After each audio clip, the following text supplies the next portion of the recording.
U.S. President Donald Trump ordered a royal guard to salute him. But the guard's response, he didn't raise a hand. He didn't even look in Trump's direction.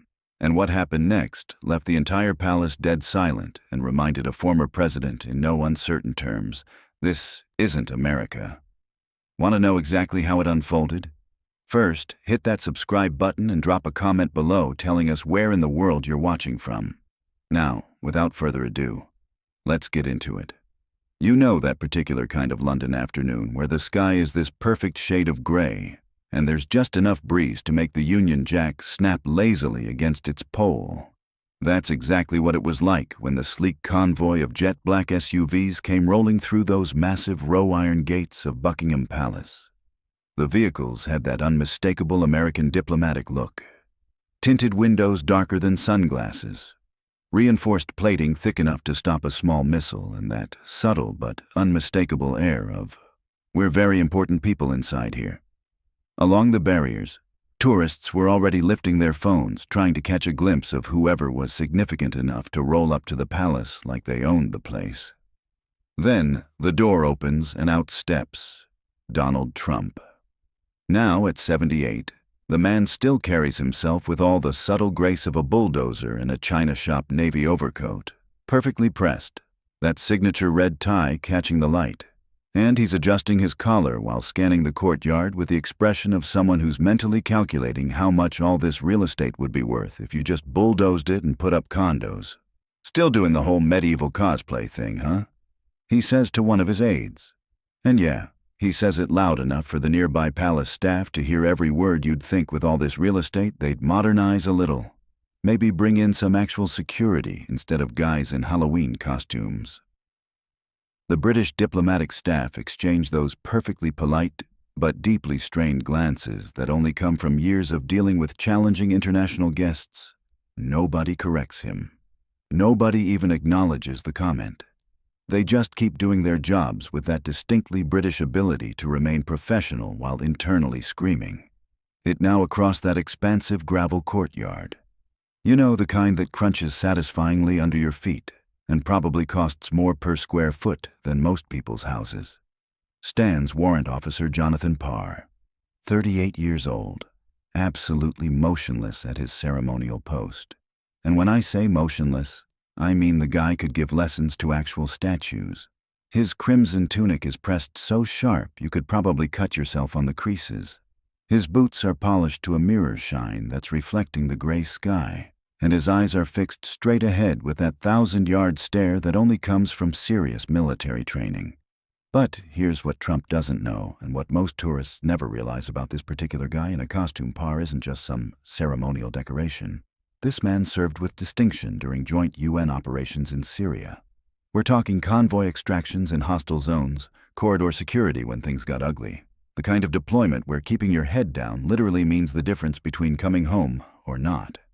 He'd been commended for maintaining his position during a mortar strike outside Aleppo. And we're not talking about a brief shower of fireworks here. This was a sustained attack, and Parr refused to abandon his post until every single civilian in a supply convoy was safely evacuated. His citation praised an exceptional display of composed bravery under fire. The kind of composure that doesn't just happen. It gets forged in places where silence can mean survival and discipline can save lives. So when Trump's gaze lands on him across that courtyard, he's not looking at some theatrical prop.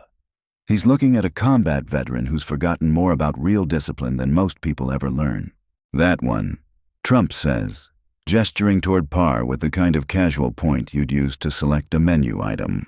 Let's see if he knows whose boss his aide looks up sharply, probably already calculating how many apology calls this is going to require. Sir, this isn't part of the schedule. But Trump's already moving, striding off the designated visitor pathway with that signature swagger that suggests he's never met a boundary. He couldn't simply pretend it didn't exist. Behind the rope barriers, you can actually see the tourists' phones rising like some synchronized digital ballet because everyone can sense it. Something's about to go sideways and nobody wants to miss it. Trump brushes past a diplomatic attaché who instinctively reaches out to redirect him, then thinks better of it. I mean, what are you going to do? Physically restrain a former U.S. president in front of 50 cameras? That's a career-ending move right there, sir. If you could remain with the tour group, calls one of the British liaison, her voice carrying that particular tone of someone trying to be helpful while internally preparing for disaster. Trump doesn't even glance back. Relax, sweetheart. I'm just saying hello. A Secret Service agent moves to shadow him. Clearly uncomfortable but unwilling to intervene, behind them, one of Trump's personal aides is already mouthing apologies to an increasingly flustered palace official. And those phones, they're all recording now because everyone in that crowd can sense that whatever's about to happen, it's going to be the kind of thing you tell stories about. Trump approaches Warrant Officer Parr with the casual confidence of a man who spent his entire life expecting doors to open and people to step aside. He stops just a few feet away, close enough to make it personal, far enough to maintain plausible deniability, and folds his arms like he's inspecting a used car. Now that he announces, projecting his voice for the benefit of the growing audience, is some outfit. Tremendous, very theatrical. Who's the costume designer? Is it someone from that Bridgerton show? A few of his entourage manage these forced, uncomfortable chuckles. The kind of laughter that says, I have to laugh because he's my boss, but this is deeply awkward. Parr doesn't blink, not even a flutter. Trump smirks, taking another half-step forward, moving into that space that every tourist knows you're not supposed to enter. You know, in the States, soldiers salute their commanders. I've been saluted by generals, Marines, Navy guys, you name it. Even got a salute from a French colonel once. And trust me, that's not easy to get. He actually mimics a stiff military posture, raising his hand in this exaggerated mock salute that would be funny if it weren't so deeply inappropriate. You salute your president, don't you? Trump continues, cocking his head with that expression of someone who thinks he's being clever. Well, I'm a president. Still am to a lot of people. So go ahead. Show the people some respect. That's an order. The crowd freezes. You can actually feel it. That moment when casual curiosity transforms into something much more uncomfortable. Phones are still up, but the expressions behind them have shifted from amusement to something closer to concern. Parr's face reveals absolutely nothing. Not defiance, not confusion, not irritation. It's like looking at a perfectly composed mask of professional discipline.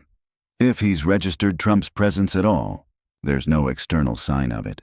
A few tourists lower their phones slightly, their faces showing that dawning realization that they might be witnessing something they'd rather not see.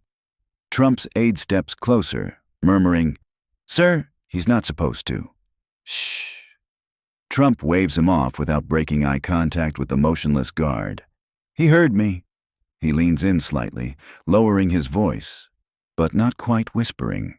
"Come on, just a little salute. You want to make an ally feel respected, don't you?" Near the rope barrier, a small British girl tugs on her mom's coat with that insistent urgency only children can manage. "Mom, is that man allowed to talk to the soldier like that?" Her mother doesn't respond immediately. When she does, her voice carries that careful tone parents use when they're trying to explain something complicated to a child. "No, sweetheart, but some people think rules don't apply to them." Parr remains perfectly still, rifle held at precisely the correct angle, eyes locked on that distant point that guards are trained to focus on. It's not that he's ignoring Trump. It's that maintaining his post requires a level of focus that transcends whatever's happening in his immediate vicinity. Trump turns slightly toward the crowd, arms raised in that, "Can you believe this?" gesture that's become his trademark. What? Nothing. Is he frozen? Is this guy on strike or something? An American tourist, probably trying to be helpful, calls out, "He's not going to move, sir." That's kind of the whole point. Trump glances back at Parr, and for the first time, you can see genuine irritation starting to creep around the edges of his practiced showmanship. The smirk wavers just slightly. "You think you're better than me. You think this uniform makes you untouchable." His voice drops to something closer to a growl. I said, "Salute me." Now nothing. Not a blink, not the slightest shift in posture. And suddenly, what started as a performance has become something else entirely. The crowd has shifted. gone from amused onlookers to increasingly uncomfortable witnesses. Some people are turning their phones off completely. The laughter has completely died. Parr hasn't moved a muscle, hasn't said a word, hasn't even acknowledged that anything unusual is happening. And yet somehow, in that perfect stillness, he has just reminded everyone present, without uttering a single syllable, exactly where the boundaries are, and exactly what happens when someone who's used to getting their way meets someone who simply won't. The tension in that courtyard is so thick you could practically slice it with a ceremonial sword. Trump is still standing there, maybe 3 feet from Warrant Officer Parr, clearly expecting some kind of reaction, any reaction. But he's getting nothing, absolutely nothing. This guy's something else. Trump mutters, shaking his head with that exaggerated grin that doesn't quite reach his eyes anymore. I've had Marines salute me on 5 continents. Got a standing ovation from the Israeli Knesset. This guy can't even blink. He starts circling slowly, hands clasped behind his back like he's a drill instructor inspecting a particularly stubborn recruit. How do you people keep a straight face doing this all day? Don't you get tired of pretending you're statues? P maintains that perfect forward gaze, unmoved as granite. From somewhere in the crowd, you hear this quiet voice, an older gentleman, maybe in his 60s, wearing a faded navy blazer with a small poppy pin on the lapel. He speaks just loud enough for the people around him to hear, but there's something in his tone that makes others lean in to listen. That one's been to Syria twice, he says, nodding subtly toward the motionless guard. Held a corridor while civilians evacuated under sniper fire. He's not pretending. A schoolboy, can't be more than 10 or 11, tugs on the man's sleeve. Who's that orange man yelling at the soldier? The veteran looks down at the kid, then back at the scene unfolding in front of them. A loud voice trying to get attention from someone who earned his the hard way. You can see it rippling through the crowd now. That shift when people start to really understand what they're watching. The phones are still up, but nobody's smiling through their screens anymore. The atmosphere has changed from curious entertainment to something much more serious, much more uncomfortable. Trump's aide checks his watch for the 3rd time in as many minutes, his eyes constantly scanning the growing crowd of onlookers.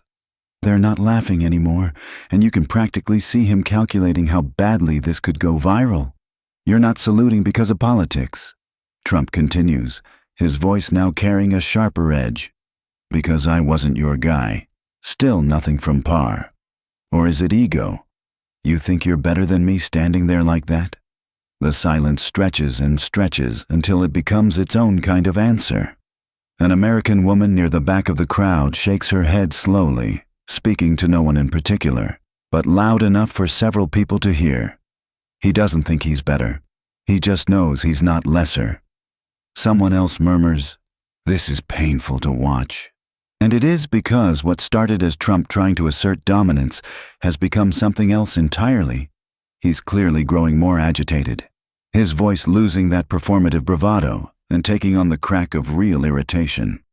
"You're a soldier, aren't you?" he demands, stepping even closer to the line he shouldn't cross. "You follow orders? I just gave you one." The silence that follows isn't passive anymore. It's not empty. It's active resistance in its purest, quietest form. The kind that doesn't need fists or shouting or grand gestures. It just needs presence, composure, the absolute refusal to be moved by bluster. A teenage girl whispers to her friend, "Why doesn't he just leave?" "Because he's losing," comes the answer, and he knows it. For the first time in the entire exchange, Trump hesitates. His eyes flick toward the crowd, and what he sees there probably isn't what he was expecting. Their expressions have turned stone serious. Some look embarrassed for him. Some look angry at him. None look amused anymore. He tries to recover, throwing up his arms in that exaggerated gesture of exasperation. Well, I guess he's above even a presidential order. The joke falls flat. No one laughs because they understand what Trump doesn't. Warrant Officer Jonathan Parr isn't being disrespectful. He's disciplined,